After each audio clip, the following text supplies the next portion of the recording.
La commercialisation des substituts du lait maternel est au centre d'une formation sous-régionale organisée par l'OMS, l'UNICEF et l'IBFAN. Le code international qui régit la commercialisation de ces produits laitiers n'est pas toujours connu des acteurs et il est question de rectifier le tir. La formation vise surtout à encourager l'allaitement maternel en fournissant des informations sur l'alimentation appropriée des jeunes enfants. Le reportage est signé Konsoun Koulibaly et Moumouni Soubega.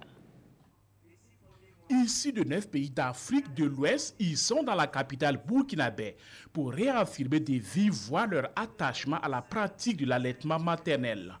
Une pratique de plus en plus menacée par d'autres méthodes. La présente rencontre est un cadre de formation sur le suivi du Code international de commercialisation des substituts de ce lait maternel. Le contenu, c'est vraiment comprendre l'histoire du code, pourquoi on est arrivé à l'adoption du code, et puis comprendre aussi le lien qu'il y a entre le code et aussi les droits humains, parce que l'allaitement, c'est aussi une question de droits humains, et comprendre selon la situation de la législation de chaque pays.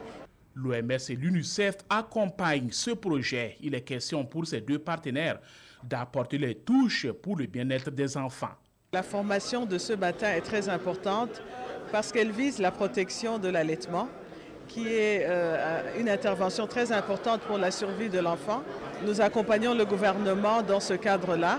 Cette formation vise le renforcement des capacités pour le suivi et le respect du code de commercialisation des substituts du lait maternel.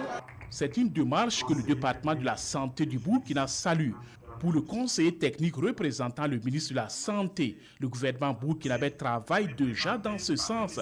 La présente formation vise à permettre à ces acteurs de comprendre la nécessité d'avoir une législation adéquate sur le code de commercialisation des substituts du lait maternel et à permettre à chaque pays de disposer d'une feuille de route sur la question.